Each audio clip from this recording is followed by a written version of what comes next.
cuando nosotros podemos meditar, si hacemos el ejercicio de revisar cuántas cosas Dios ha permitido en nosotros para poder madurar.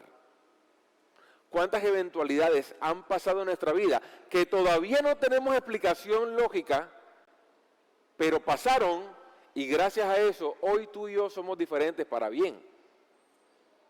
¿Cuántos problemas se nos han presentado en la vida que no sabemos por qué necesidad tenían que presentarse, pero fueron necesarios para que nosotros renováramos ¿qué? El entendimiento y el pensamiento. Pero pasa algo. Nosotros como seres humanos tenemos patrones tóxicos. Y el patrón tóxico que tenemos más latente es volver a hacer el mal, aun cuando supimos y nos dimos cuenta que lo bueno es mejor. Tendemos siempre a traicionar lo bueno, a traicionar a Dios, aun cuando supimos que su misericordia sigue con nosotros. Decidimos quedarnos en el lugar donde estamos cómodos, sabiendo que la Biblia dice que Dios quiere revelarnos un futuro glorioso, pero que la fe sin obra es muerta. Entonces tú dices, no, yo mejor prefiero tener fe para creer, pero no para moverme. Te quedas cómodo, pero no te incomodas para seguir avanzando. Y ese es el patrón tóxico que siempre tenemos. Y el patrón tóxico también está en que nosotros muchas veces dejamos de recordar lo que Dios nos habla a través de su palabra día a día y constantemente. Estamos acostumbrados a eventos, estamos acostumbrados a cosas puntuales, estamos acostumbrados a citas con Dios especiales, puntualitas. No todos los días porque me aburro, Señor, tú sabes que voy el domingo y esa es mi cita especial contigo, o quizás en la semana voy al grupo. Pero más de allá, no, porque nos aburrimos. Y ese es el tipo de relación que hoy en día se ve, ¿no? Nadie quiere compromiso. Todo es al momentico, todo es al rato y ya. Y si mañana me preguntas, ¿qué somos? Después te digo. ¿Cierto? Y con Dios pasa igual. Patrones tóxicos. ¿Y sabes qué es lo que Jesús más quiere de nosotros? Que recordemos constantemente quién es Él. Que recordemos constantemente qué es lo que Dios nos está hablando en esta mañana. Qué es lo que Dios nos está hablando cada domingo. Qué es lo que Él nos quiere hablar hoy, mañana, pasado y siempre. Patrones tóxicos. Ahora, me encanta que la Biblia hace siempre metáforas o alusiones. Y una de esas es que al hombre justo lo comparan con un árbol. Quiero explicarte esto. La Biblia habla de un árbol que se llama el cedro del Líbano, que sí existe. Y lo menciona más de 70 veces en la Biblia. Y si vamos al libro de Salmos 92, 12 al 15, miremos cuál es el relato. Salmos 92, 12 al 15. ¿Lo tenemos? Hay preguntas como, por ejemplo, ¿quién es el justo delante de Dios? Y el justo delante de Dios no es el perfecto, sino que es el que no deja de hacer lo bueno. El que escoge hacer lo bueno por encima de. Ese es el justo delante de Dios. Salmo 92, del 12 al 15. Vamos a buscarlo por acá. Está atrás. ¿Lo podemos colocar en la pantalla de los laterales?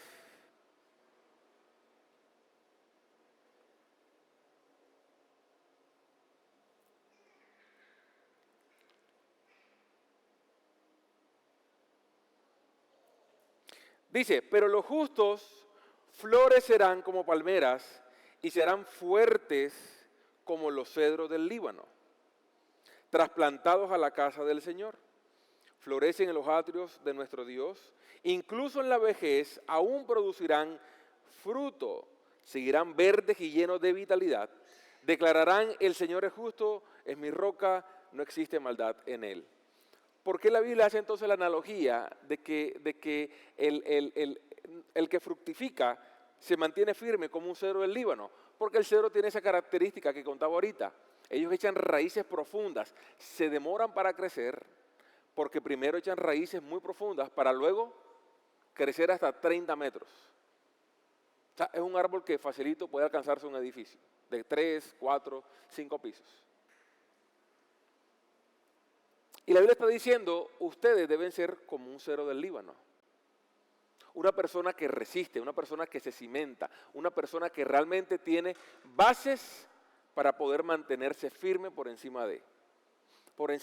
Y solo estas personas, dicen, solo estas personas pueden florecer en los atrios de nuestro Señor. ¿Cuál crees tú que son los atrios del Señor? No es la iglesia, no es el auditorio.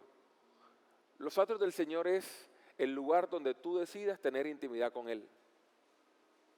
El lugar donde tú decidiste que Él estaría presente. Ahora, debería estar presente cada momento de nuestra vida. Pero hay ciertos momentos del día que son especiales para tener intimidad con Él.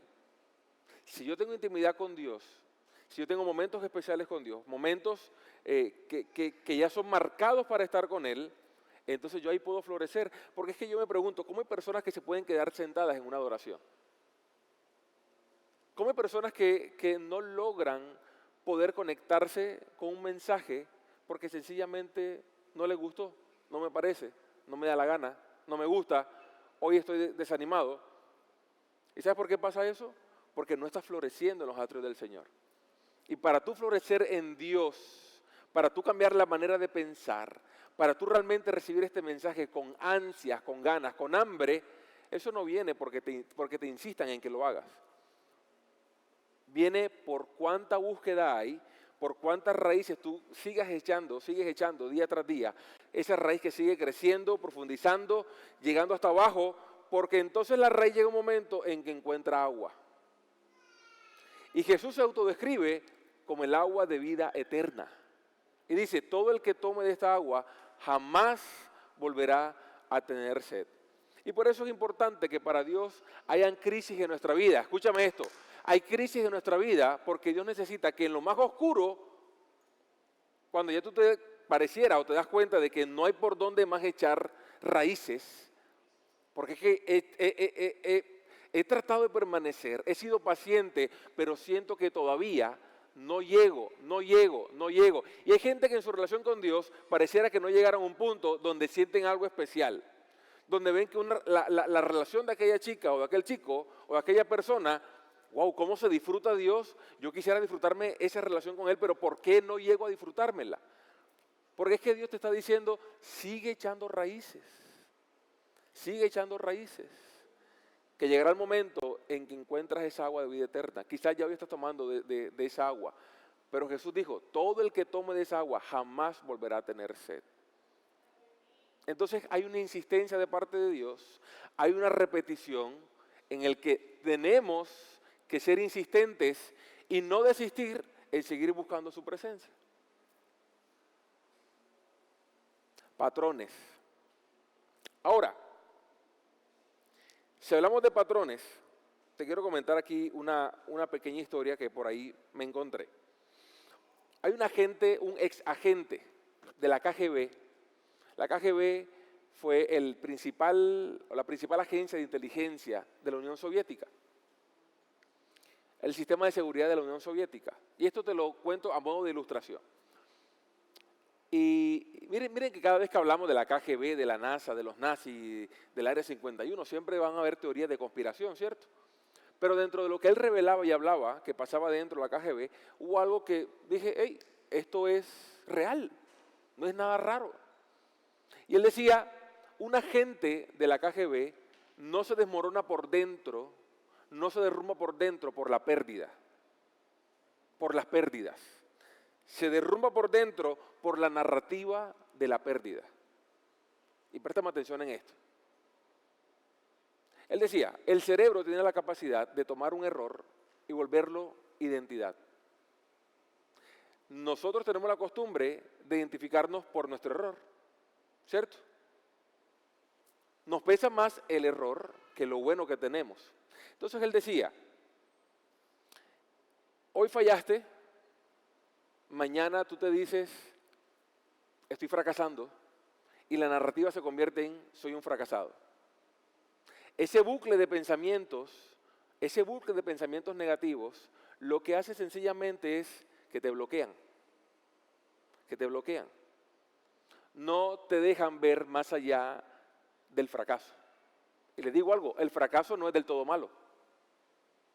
Por ahí hay una frase que dice que el éxito es ir de fracaso en fracaso hasta que logras encontrar el éxito. Entonces ellos, para bloquear ese tipo de pensamientos, lo que hicieron fue usar algo que se llama anclaje cognitivo. El anclaje cognitivo es un sesgo psicológico donde todos los pensamientos que podamos tener son influenciados por la primera información que nos llega. Y quiero que escuches esto, que esto es importante. Todo esto va conectado con la palabra, así que no te preocupes. Ellos dicen, la primera información que te llega a la cabeza cuando tienes un problema, una crisis, es lo que influencia en el resto de pensamientos que vas a tener. Entonces, ¿qué hacían ellos? Este anclaje cognitivo era ellos decir así mecánicamente, actualización recibiendo datos. Cuando una gente tenía una pérdida, un infortunio, ellos decían actualización recibiendo datos. Parece loco, ¿cierto? Pero son militares. No es que sean militares los locos, sino que ellos tienen sistema mecánico porque ellos no se pueden derrumbar tan fácil. Y después, neurocientíficos de Moscú descubrieron que haciendo esto, detenían una emoción para convertirse en historia. Aquí todos nosotros tenemos latentes historias de nuestra niñez, de nuestra adolescencia, de nuestra juventud, historias buenas o malas que todavía recordamos. ¿Por qué? Porque hubo una emoción fuerte y esa emoción fuerte el cerebro la guardó. Entonces ellos, entendiendo esto, lo determinaron de esta manera, ancla alfa, ancla beta, que es un sistema que ellos pensaban donde el fracaso es tomado como información procesable. Él decía, ok, ancla alfa es el inicio, empezó el fracaso, tuvo un fracaso, pero proceso esa información de tal manera que pueda superarla rápidamente. Ancla beta, ancla final. Y así ellos por las pérdidas no se derrumbaban. ¿Cuántos de nosotros entramos en depresión, en crisis, nos ahogamos, sentimos que tenemos un dolor en el pecho por una pérdida? Ahora, hay pérdida de pérdidas, ¿no? Hay pérdida de pérdidas. Pero ellos tenían este sistema que me llamó la atención.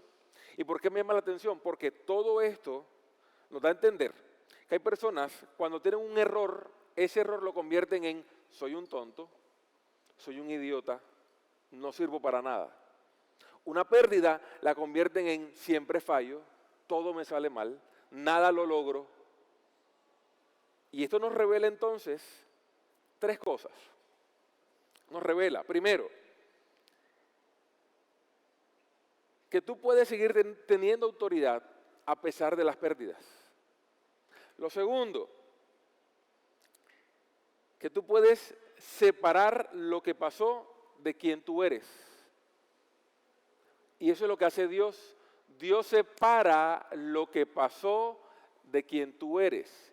Porque es que si Dios a nosotros nos mirara a través de nuestros errores, la cruz no tuviera relevancia. El sacrificio de Jesús en la cruz hubiese sido insignificante. Porque si fuese así, si Dios me mira por el error, ¿para qué entonces Jesús murió por mí? Para librarme de mis pecados, para salvarme de la condenación eterna, para lavarme de mis miserias. Dios no te ve por el error, porque Él es especialista en separar lo que pasó de quien tú eres. Y lo tercero, y lo más bonito de todo esto, es que siempre habrá oportunidad de recibir todo este tipo de datos, pérdidas, fracasos, como simples datos. Las pérdidas que tú puedes tener, las crisis que tú puedes pasar, las embarradas que tú has podido cometer, se pueden convertir simplemente en datos. ¿Y sabes cómo le llama Dios a esos datos? Testimonio. Testimonio. Entonces son necesarias las crisis y los problemas porque eso a nosotros nos permite tener datos para compartir con el resto, testimonios. Si tú tienes un testimonio del cual hablar, créeme que habrá muchos que necesitan saber de ese testimonio porque es la respuesta que están necesitando. Ese testimonio tuyo es el modus operandi que ellos necesitan para poder salir de su adicción, para salir de las tentaciones que están atravesando, para poder afrontar el pecado que tanto los hace caer, para salir del sistema mental que tienen tan débil, porque un testimonio es alguien que pasó del fracaso al éxito. Amén. ¿Estás acá? Ok. Y eso, si tú lo recuerdas constantemente, estás creando un patrón. Entonces hay gente que puede pasar de repente, y aquí necesito que audiovisual esté rapidito. Hay personas que hoy sienten, por ejemplo, que nadie los ve. No es que Dios no me ve, Dios no me mira, yo no siento nada de parte de Dios, yo siento que soy el menos visto por Dios, yo estoy allá en el rincón, en el salón de Dios yo estoy allá en el rincón oscuro. En vez de tú decirte eso, ¿por qué tú no vas a la Biblia mejor y lees lo que dice Salmos 33:13? ¿Qué dice? ¿Está atrás? Léalo. Ustedes lo van a leer, no yo.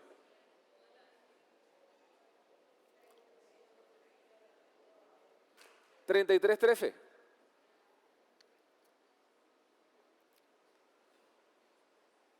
Entonces en el día que tú tengas el pensamiento de que no vales nada, para un pensamiento que no vale nada, entonces vaya a la Biblia y lea Isaías 43:4. ¿Qué dice? ¿Está ahí?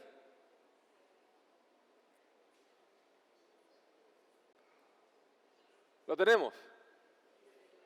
Léalo.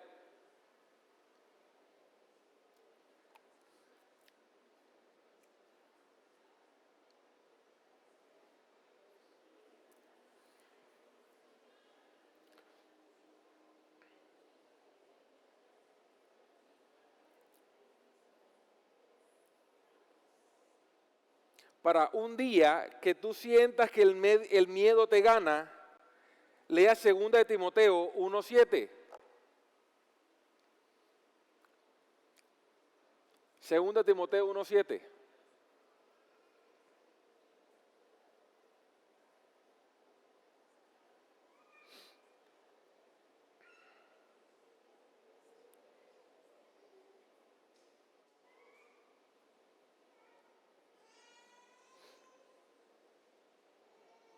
Para el día que ya tú no puedas más, que tú quieras tirar la toalla, que tú quieras decir, hasta aquí llegué, usted lea lo que dice Isaías 41:10.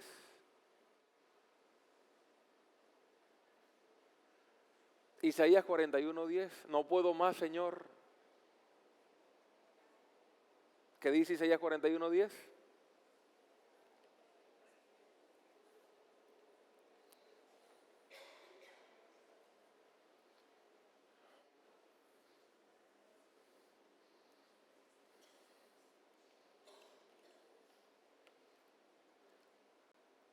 Para el día en que tú te sientas solo, sola, que te abandonaron, que la soledad te está abrumando, lea lo que dice Josué 1:9.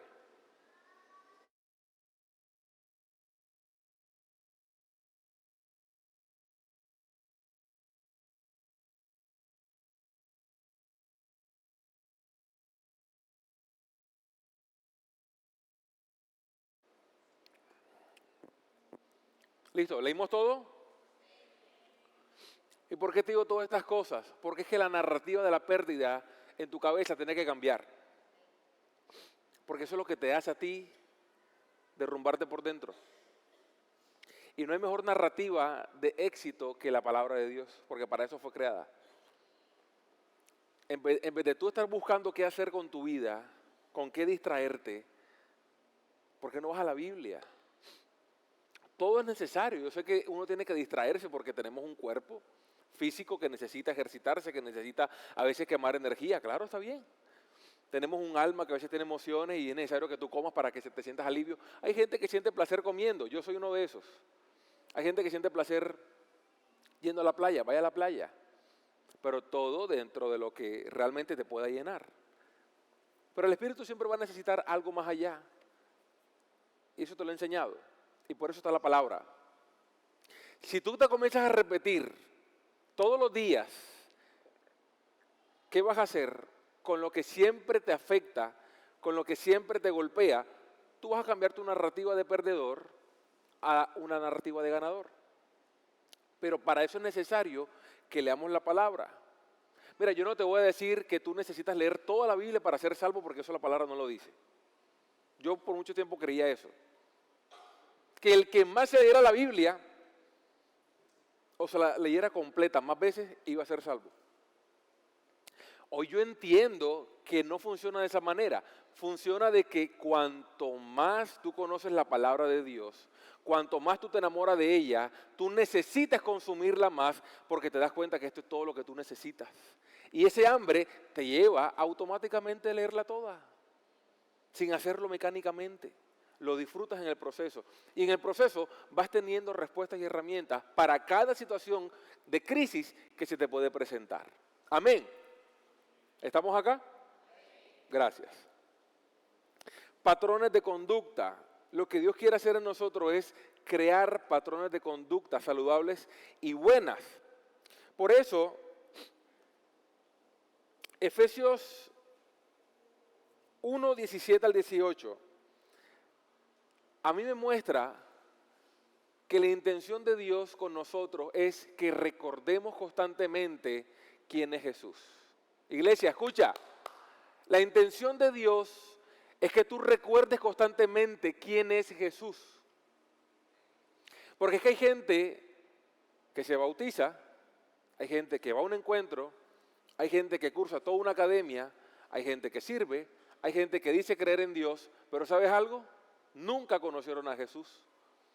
Porque a Jesús no se le conoce en el servicio, en el bautizo, no se le conoce en el encuentro. Esos son simplemente destellos. Puedo colocar un ejemplo. Aquí está mi amigo Camilo, acá al frente. Cami, alza la mano para que crean que es verdad que no estoy hablando aquí loco yo, locura. Aquí está Camilo. Si yo le pregunto a Camilo, ¿qué te gusta de comer? Por ejemplo, él me puede decir qué le gusta de comer. Pero no porque yo tenga un primer contacto con él, una primera conversación con él, quiere decir que ya yo lo conozco suficientemente para saber qué él quiere, o sea, qué él desea para mi vida el día que yo cumpla años, o qué regalo él me quiere dar el día de mi cumpleaños, o viceversa. Si Camilo cumple años, créanme que yo no sabría qué regalarle porque no conozco qué le gusta. Ah, bueno, una cámara. Pero mientras más relación hay, mientras más contacto hay, más profunda es el conocimiento, más profundo es el conocimiento hacia esa persona. Y es por eso que es importante que nosotros a diario hagamos el ejercicio de conocer a Jesús.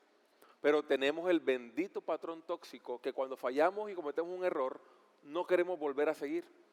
Nos queremos rendir en el camino. Nos autosaboteamos. Consideramos que somos lo peor de la iglesia, que somos lo peor del barrio, que somos la oveja perdida de Dios, de Jesús, la oveja negra a la que Él nunca podría encontrar porque estamos bastante lejos. Pero ese patrón de pensamiento es el que Dios no quiere. Dios lo que necesita es que tú constantemente te repitas: tengo que volver a la esencia, tengo que volver a Dios, tengo que volver a buscar su presencia, tengo que volver a orar, tengo que volver a leer la palabra, tengo que volver a llenarme de Él, porque si yo no me lleno, hay otro que se iba a llenar tu cabeza de basura. Patrones. ¿Y sabes algo? Dios es tan perfecto en todo lo que creó, porque Él a través de su creación nos permite ver cómo Él obra y cómo Él funciona. Y te lo voy a demostrar.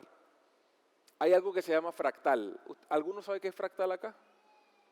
¿Los matemáticos? ¿No hay matemáticos en amor de Cristo? Grave. Hay algo que se llama fractal.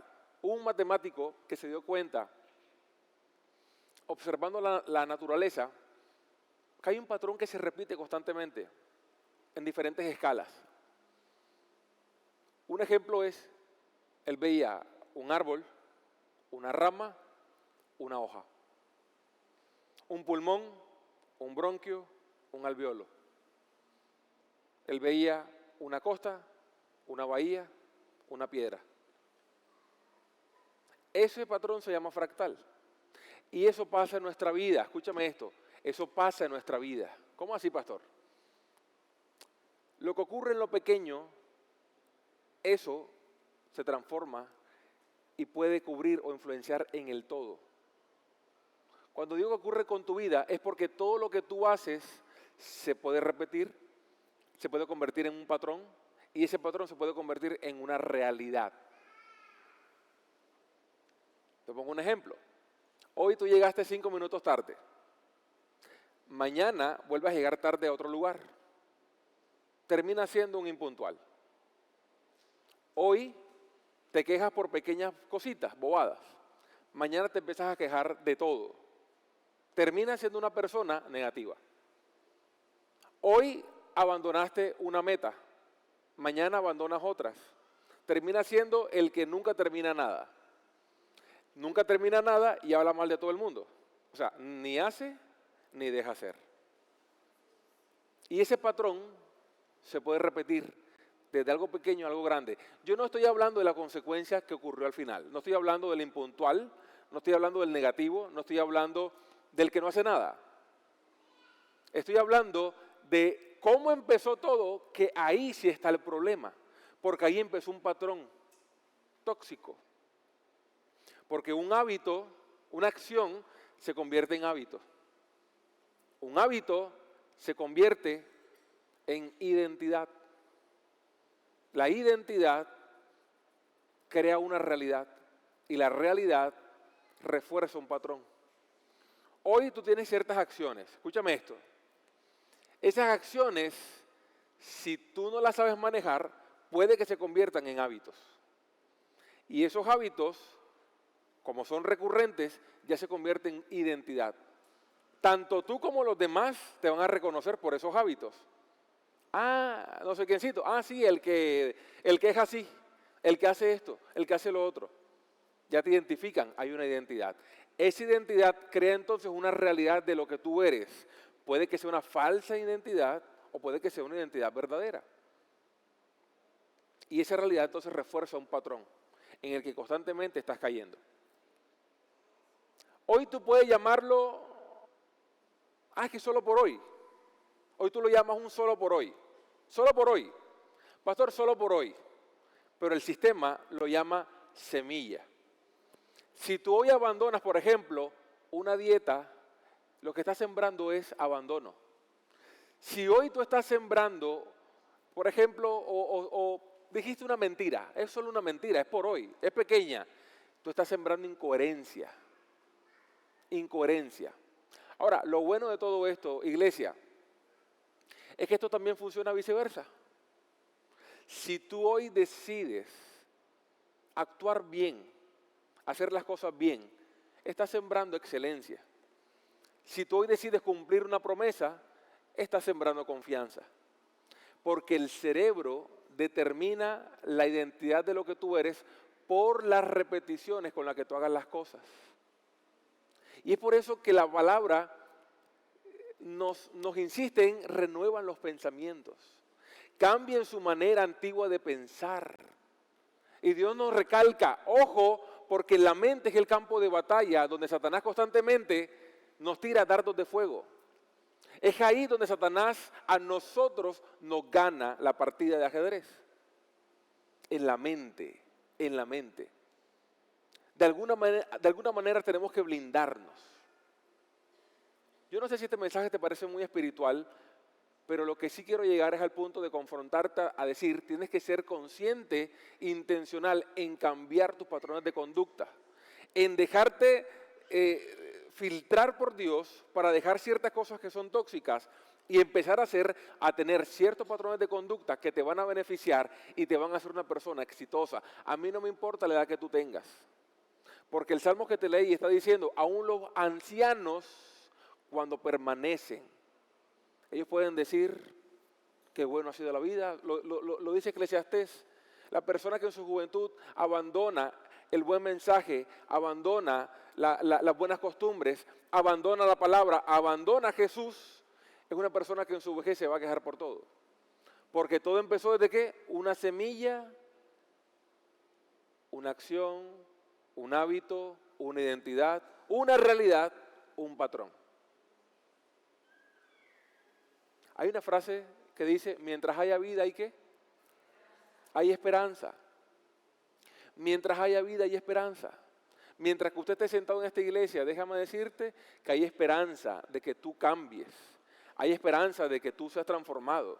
Hay esperanza de que tú le demuestres a tu esposo, a tu esposa, a tu familia, a tus hijos, a tus amigos, a tu casa, a tu, no sé, jefe, a todo lo que tú quieras, que realmente tú puedes ser mejor.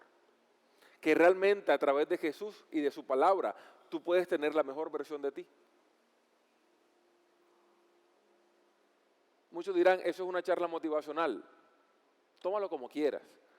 Pero te estoy hablando de una verdad que a veces no se habla porque queremos que la gente está lo suficientemente bien y cuando caen, ¿sabes qué pasa? Los hermanitos que un día te trajeron a la iglesia no son capaces de estar contigo en las malas porque ya tú eres un descalificado y eso no es la iglesia.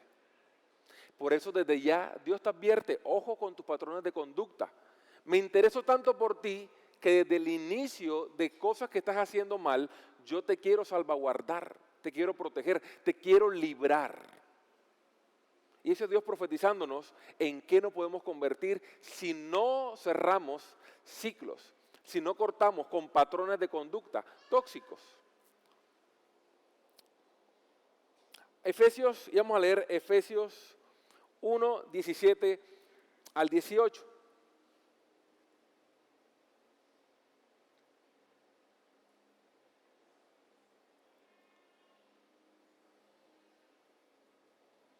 Y dice, ruego que Dios, esto lo dice el apóstol Pablo, pero a través del apóstol Pablo, Dios nos habla de una realidad gigante. Y dice, ruego que Dios, el Padre glorioso de nuestro Señor Jesucristo, le dé el Espíritu fuente de sabiduría. Hago un paréntesis. Si alguien a ti te dice que la Trinidad no existe, usted léale este versículo. Te está hablando del Padre, te está hablando del Hijo y te está hablando del Espíritu Santo. Y no está en Google, está en la Biblia. Cierro paréntesis. Les dé el Espíritu Santo fuente de sabiduría, quien les revelará la verdad de Dios para que la entiendan y lleguen a conocerlo mejor.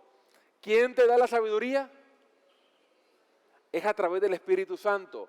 Al Espíritu Santo se le recibe, pero también se le tiene en cuenta. Porque Él es mi amigo, Él no es un conocido. Dios está buscando más amigos que conocidos. Muchos conocen al Espíritu Santo porque dijeron, no, sí, yo un día vi que alguien dio vuelta. Yo vi un día que alguien habló en lengua. Yo vi un día que alguien brincaba como loco. Yo vi un día que alguien se reía por cualquier cosa.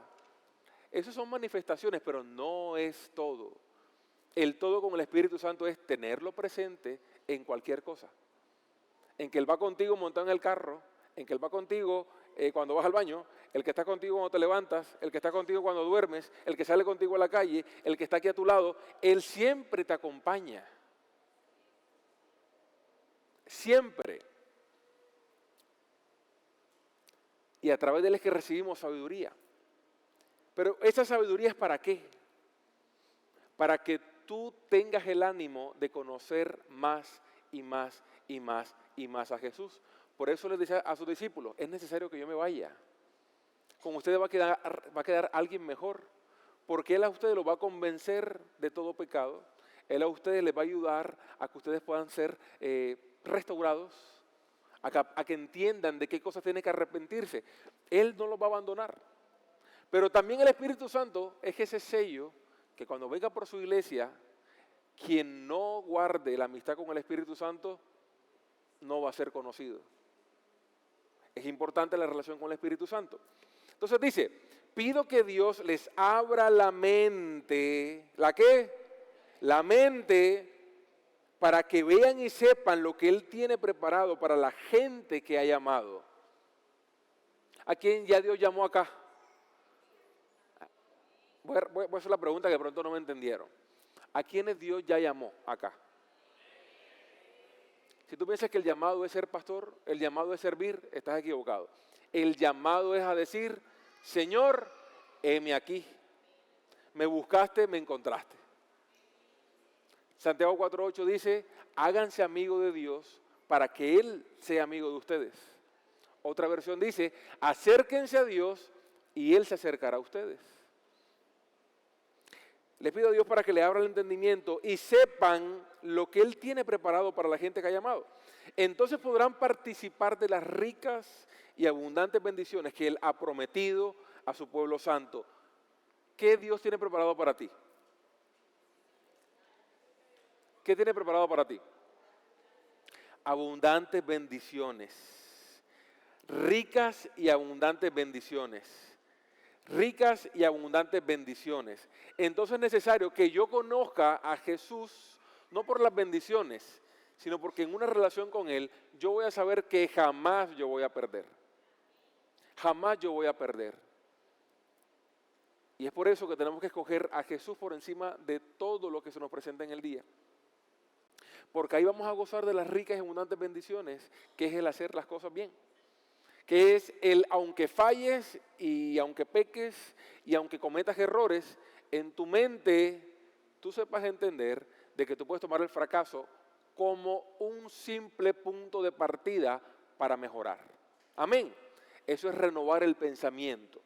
Voy terminando. Mira, hay varias historias en la Biblia que a mí me hacen preguntarme ¿por qué lo hicieron? ¿Por qué lo hicieron? Regálame unos 5 minuticos más. Por ejemplo, vemos a un David y yo me pregunto, ¿qué vio David que lo hizo enfrentarse a un gigante? Escúchame esto. ¿Qué vio la mujer que tenía un flujo de sangre pararse de su lugar donde todo el mundo la criticaba y la señalaba e importando todas esas críticas, ir hasta donde Jesús para pensar si voy donde Él, algo Él puede hacer por mí? ¿Qué vio ella en su cabeza? O sea, ¿qué vio ella que la motivó a ir hasta donde Él y tocar el borde de su manto? ¿Qué vio Daniel para permanecer en un foso lleno de leones y confiar en que Dios iba a estar con él? ¿Qué vio? ¿Qué vio Pedro? Que cuando estaba en la barca en medio de una tormenta y vio que Jesús venía caminando sobre las aguas, él decidió bajarse también para caminar sobre las aguas junto con Jesús. ¿Qué vio Pedro? Ahora, si yo traigo esto al contexto actual, ¿qué vio la que canta para decidir servir a Jesús? ¿Qué vio la persona que sirve a los niños para decidir estar con ellos allí y preferir que estuvieran acá resguardados que estar allá afuera perdiéndose? ¿Qué vio el de audiovisuales para permanecer sirviendo, para mantenerse en pie, usando sus talentos al servicio de la iglesia y de todos aquellos que quieran o se topen con este mensaje? ¿Qué vio cada persona que sirve en la iglesia para decir quiero servir? Ahora te pregunto algo, ¿qué no has visto tú todavía? Porque hay gente y hay personas que estamos acá y no está mal, porque todo es un proceso y todo es un caminar. Pero hay gente que todavía no se ha convencido quién es Jesús para él o para ella. Hay gente que todavía no saben quién es Dios. Hay gente que viene a la iglesia por inercia. Hay gente que todavía no saben por qué, porque tengo que leer la Biblia, porque tengo que orar. ¿Y sabes algo? El Espíritu Santo te va a convencer si tú te dispones. No te culpamos por eso, en absoluto. Pero, ¿qué te falta ver para que te convenzas? ¿Qué te falta ver para que te convenzas? Porque si yo me pongo a preguntarle aquí el testimonio de cada uno, créame que terminaré más convencido de que Jesús es real. De que Él está vigente todavía hasta el día de hoy. De que su palabra no ha caducado, sino que sigue viva día tras día. Y cada día cobra más valor. ¿Y por qué te digo esto y te lo pregunto? Porque lastimosamente las preguntas que nos vienen a nuestra cabeza para confundirnos son más fuertes que el patrón que tenemos que tener para decir, por encima de todo yo sigo creyendo en Dios, por encima de todo no voy a dejar de asistir a la iglesia, por encima de todo voy a seguir permaneciendo en la palabra, por encima de todo aunque me cueste voy a seguir en pie, aunque me cueste lo que me cueste, yo seguiré haciendo lo bueno, porque la palabra dice que el que permanece haciendo lo bueno, a su tiempo cosechará de lo que ha sembrado. Patrones. Y eso está en la Biblia. El domingo pasado Algunos sembraron una semilla, pactaron una semilla. Eso es un patrón que se va a convertir más adelante en algo grande. Y así va a ser, porque así trabaja Dios. Esto no es embuste, esto no es mentira lo que hablamos, es lo que está en la Biblia, pero hay que saber interpretarlo. Patrones. Ahora sí, por último, algo pasa en el campo que es real y pasa con los pastores. Ellos tienen ovejas y hay veces que cuando las ovejitas nacen, las mamás las rechazan. Las mamás las rechazan, las muerden, las patean porque no las quieren. Y el pastor no la puede, por más que la force a quedarse ahí con la mamá la rechaza. Y si la deja, va a terminar muerta por abandono. ¿Qué tiene que hacer el pastor? Llevarse la ovejita para la casa, alimentarla, cuidarla, darle calor. Y hacen un ejercicio que es que se colocan la oveja aquí en el pecho, le hablan para que ellas vayan conociendo su voz. Cuando esas ovejitas ya crecen y ya se hacen maduras y ya pueden estar con el resto del rebaño, adivina quiénes son las que corren de primero cuando él las llama. Las ovejas que fueron abandonadas. Las ovejas que fueron desechadas. Y de hecho Jesús hay algo que dice impresionante cuando habla de que Él es el buen pastor. Y dice, hay ovejas que están allá afuera, no están aquí en este rebaño. Por ellas yo también vine. Por eso te trajo hoy a esta iglesia. Por eso te trajo de vuelta a casa. Por eso te sigue insistiendo, sigue estando cerca de mí, porque cerca de mí tú vas a conocer mi voz. Pero cuando tú te olvidas de mi voz, por más que yo te llame, no lo vas a reconocer. Y ese patrón de volver a su presencia, de no importando lo que pase, yo tengo que regresar, volver, insistir. Y por eso Jesús decía, el que toca la puerta e insiste, se le abrirá. Dios jamás le cierra la puerta a aquel que se dispone realmente a buscarlo. Porque eso no es el tipo de Dios que es, el que rechaza, el que abandona. Eso no es Dios. Y esto lo voy a quitar un momentico para hacer algo. En Israel hay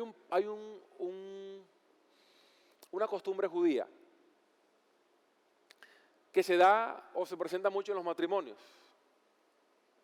donde la mujer y el hombre rompen una copa y esa copa simboliza de que recordemos, ojo, para ellos los judíos, que recuerden cuántas veces Jerusalén fue destruida, cuántas veces Israel fue destruida, pero que también recuerden que a pesar de todo eso, todavía Israel se mantiene en pie, porque hay un pacto de Dios hacia ellos. Y esto es para que recuerden también que cuando ellos en su matrimonio tengan crisis, recuerden que mientras haya un pacto, habrá oportunidad de restitución, habrá oportunidad de restauración, habrá oportunidad de volver a empezar. ¿Y sabes qué es lo que Dios hace a través de esto? Él también simboliza que el lienzo es su misericordia. Acá adentro hay una copa. Y esa copa simboliza nuestro corazón. Y también cuando ellos hacen este simbolismo, esto lo voy a romper. Mi amor, tú me perdonarás, la cogí de la casa sin permiso. Solamente le dije, préstame una de las telas de la danza. Ah, bueno, está bien. Pero me traje la copa en voz baja. Mire, la copa simboliza nuestro corazón. Y Dios lo que nos quiere enseñar a diario es que si nuestro corazón se rompe, aquí ningún vidrio salió de la tela, porque Él nos quiere enseñar, lo que Él nos quiere enseñar es que su misericordia nos cubre por encima de todo, que Él no ha desistido de nosotros, que recordemos que mientras haya un pacto entre Él y nosotros, nuestras miserias no van a ser suficientes o tan grandes para que su amor no nos cubra, sino que Él coloca su corazón sobre nuestras miserias. Eso se llama misericordia. Misericordia. Aunque tu corazón suena así, roto, Él te quiere decir, mi misericordia te cubre. Este lienzo te cubre, que simboliza nuestro pacto. Pero esto recuérdalo siempre y vuélvelo un patrón de conducta para que no te pierdas del camino, sino que cada vez que te llame tú vuelvas a mí. Dele ese fuerte aplauso a Dios.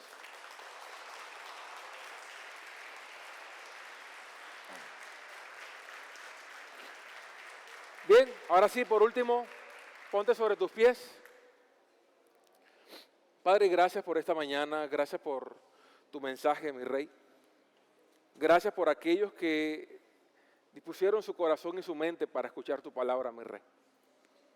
Gracias porque eres tú el que está hablando, eres tú el que da el mensaje, eres tu Espíritu Santo el que da la sabiduría y el entendimiento para conocer mejor a nuestro Señor. Hoy vinimos a este lugar, Señor, porque necesitamos de tu presencia y necesitamos conocerte más.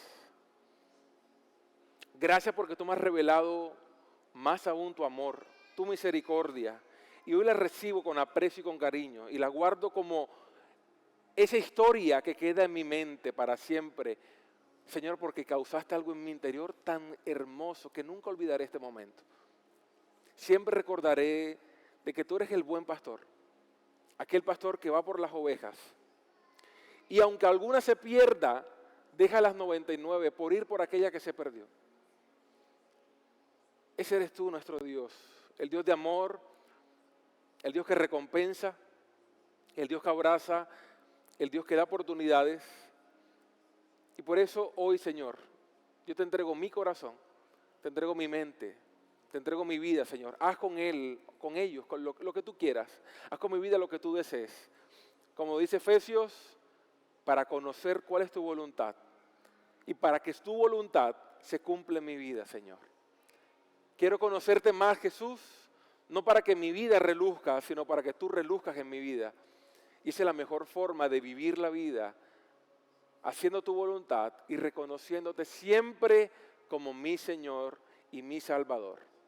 Este día, Señor, lo entregamos delante de ti, nuestra semana, para que tú lo bendigas. Y nos recuerdes todos los días que lo mejor está por venir, que lo mejor está por venir, que lo mejor está por venir. Que las aflicciones del presente, como dice Romanos 8, las aflicciones que hoy estamos atravesando no se comparan a la gloria venidera que está por venir. No se comparan al futuro glorioso que está por venir. No se compara a lo que ya tú has preparado para nosotros, Señor, que está por venir. Porque la fe es aquello que nos permite permanecer aun cuando no vemos las cosas.